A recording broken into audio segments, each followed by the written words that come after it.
झारखंड के प्राथमिक स्कूल में दिव्यांग बच्चों के लिए रिसोर्स शिक्षक की बहाली होनी है। जेईपीसी ने इस बहाली करने के लिए एक टेलीकम्युनिकेशन कंपनी को दे दिया जो गार्ड की नियुक्ति करती है। यह मामला हाईकोर्ट में पहुंचा है। हाईकोर्ट में जो अभ्यर्थियों ने याचिका दाखिल की है उन्होंने बताया कि लाखों रुपए की डिमांड की जा रही है और उसके बाद इस पद पर नियुक्त होने के लिए बोला जा रहा है। हमारे साथ झारखंड हाईकोर्ट के अधिवक्ता हैं, उनसे बात करेंगे।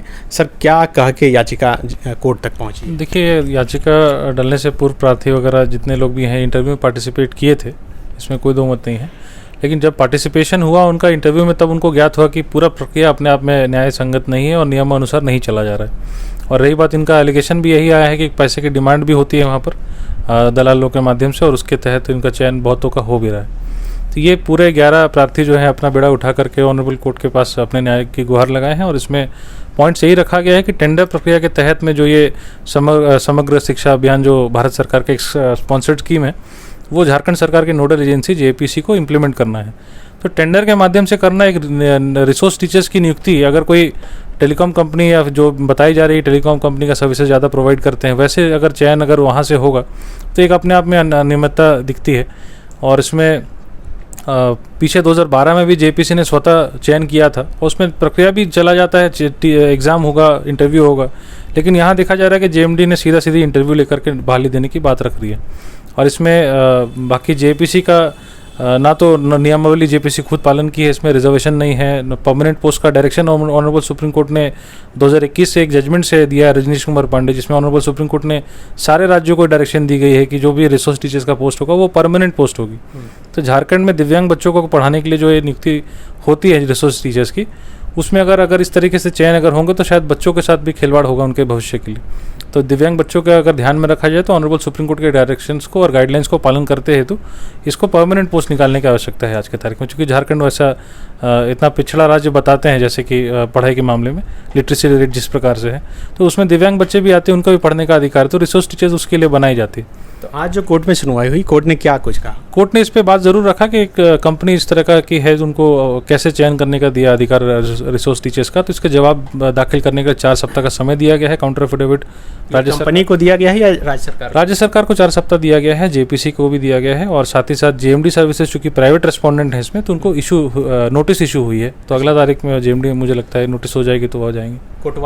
कोर्ट में सुनवाई के दौरान इस बात का जिक्र हुआ कि पैसे के लेन देन के लिए इस कंपनी को हाँ, ये एफिडेविट में पिटिशनर्स लोगों ने दिया है कि जो उनको ज्ञात हुआ है और जहाँ जहाँ से फ़ोन वगैरह आया है, उनका कुछ लोगों के पास फ़ोन रिकॉर्डिंग भी बताते कि है, लेकिन कोर्ट के सामने हम लोगों ने एफिडेविट के माध्यम से भी दिया है। अच्छा, ये कितने पद पर रिसोर्स शिक्षक की बहाली होनी थी? देखिए, इसमें पद का सृजन किया हुआ पद कहीं पर भी एडवर्टीजमेंट जो इनका इंटरव्यू के लिए आया है उसमें नहीं है।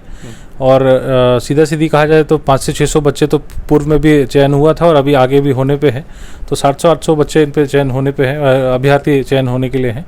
तो मुझे लगता है इस पे अगर अगली सुनवाई में आएंगे तो चीज़ें क्लियर हो पाएंगी, कितना पद वो इंटरव्यू ले रहे हैं और कितना वो लोग बहाली अब तक करा चुके हैं। अच्छा, डेट कुछ तय हो पाया है? डेट अभी नहीं, 4 सप्ताह का दिया गया है, 4 सप्ताह बाद। 4 सप्ताह जो जवाब देने के लिए समय दिया गया है, उसके बाद ही जवाब आ जाएगा, उसके बाद सुनवाई? जी, जो उसके बाद सुनवाई होगी। तो आपको क्या लगता है कि ये झारखंड में हर एक चीज़ में कहीं ना कहीं घपला घोटाला होता है, और रिसोर्स शिक्षक जो दिव्यांगों को पढ़ाने के लिए बहाली होनी थी, तो ये जो 11 अभ्यर्थी आए हैं आपके पास जब पहुँचे थे उस समय वो लोग क्या बताए थे? सचमुच कुछ सबूत दिखा पाए थे कि हाँ पैसे की लेन देन या फिर पैसे का डिमांड हो रहा है? इस पूरे प्रक्रिया में जनवरी महीना भर में मुझे लगता है जितना पेपर कटिंग मुझे दिखाया गया है, उसमें सारे पॉलिटिशियंस लोग से भी लोग गुहार लगाए थे, अपने जो नेता हैं संबंधित मंत्रालय के भी। तो सब पेपर कटिंग में भी अगर देखा जाए तो सारा चीज़ न्यूज़ कवर्ड है 1 महीना से, कि सब जगह लोग बात उठाने के बाद फिर कोर्ट का रुख किए हैं। ऐसा नहीं कि सीधा कोर्ट आ गए, लेकिन हर जगह अपना बातों को रखते हुए, रिप्रेजेंटेशन देते हुए, लेटर देते हुए तब जाकर न्यायालय पहुंचे हैं। और इसमें इस प्रक्रिया में वो लोग पहले भी आवाज़ उठाए हैं, तब जाकर न्यायालय का दरवाज़ा खटखटा है। अच्छा, क्या सुनवाई इधर चल रही है और उधर वो लोग नियुक्त भी कर रहे हैं? जी हाँ, इस पर नियुक्ति इंटरव्यू के लिए तो उस समय जारी था, और यथास्थिति जो है वो 4 सप्ताह के अंदर जो काउंटर आएगा उस पर पता चलेगा।